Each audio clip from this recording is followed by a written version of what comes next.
For Allie Armbruster, the road to law school was as rocky as they come. The application process alone took guts. These are law schools, and the goal is to learn and uphold the law. And I have spent the past 10 years of my life breaking the law. And so I understand why the reaction would be a hard no. And yet in her early days, Allie had it made. Her dad's an accomplished lawyer, and she was captain of the debate team at Pace Academy, a prestigious private school in Buckhead. You know, the flip side of growing up in such a charmed childhood is that there's a lot of pressure to be successful. And I think that, you know, I had somehow internalized that achievement was the only measure of my self-worth. She found relief from that pressure by drinking and smoking pot, starting at the end of her junior year. And it got worse when she left home to go to Princeton University. If you look at my transcript from Princeton, it's like, I mean, you can just see, like, in my grades, the decline, you know, which coincided with how much I was using. Right before her senior year, Allie took medical leave from Princeton, came home, and met a guy who introduced her to heroin. Tell me about the heroin. Yeah, you know, heroin is, it's so powerful, and it's so physically addicting, which is sort of what makes it different from any other drug. You know, with heroin, it's like when you don't have it, I mean, you feel physically like you're dying. And I mean, it's like you have the flu times 1,000. You overdosed how many times? I've overdosed and been in the hospital 4 times. Arrested? I've been arrested for possession of heroin and cocaine 6 times. And been in treatment for? Countless times. Countless times.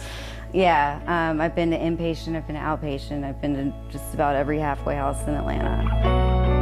Allie's fast downward spiral took a heavy toll on her family. It was hard for all of us to come. Her mom tried to get her help way back when she first started drinking. Because there were so many years that I went to bed and didn't know if she would be alive the next day. There were times when you kind of had to turn your back. Oh, I did. It was probably one of the hardest things I've ever done, to say, I'm done. For now, I'm done. I've done all I can do. The last time Allie was arrested was in 2013. It was the only time her parents did not get her a lawyer. She spent 4 months in the Cherokee County Jail. In a way, it saved my life because I was separated from heroin for long enough that I could start to think clearly again. I mean, I had to be locked up to get away from that drug. When she got out, she stayed sober for a while before ending up back in rehab.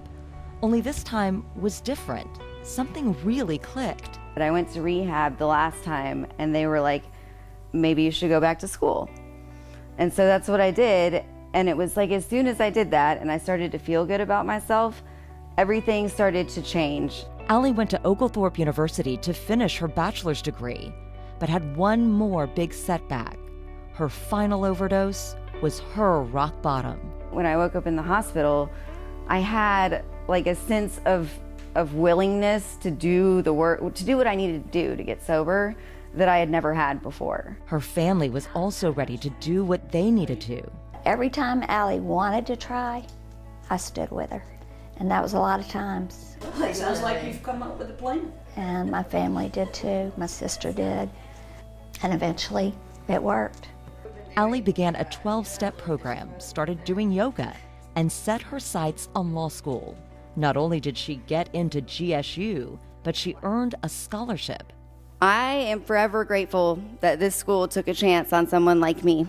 Allie gave a speech to Georgia State Law scholarship donors last semester. Serving time in jail and living as an active addict for so many years opened up my eyes and my heart to the systemic inequalities in our justice system. If we can figure out a way to treat people, then they won't keep going back. You know, I went back to jail over and over and over again because I wasn't fixing the fundamental problem.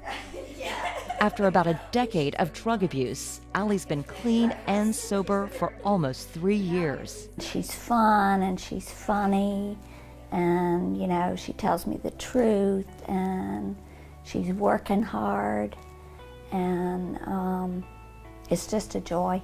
I look back on all of it and I feel like like I was a different person, like it happened to somebody else. It's sort of surreal, you know, even seeing like the picture, like my mugshots.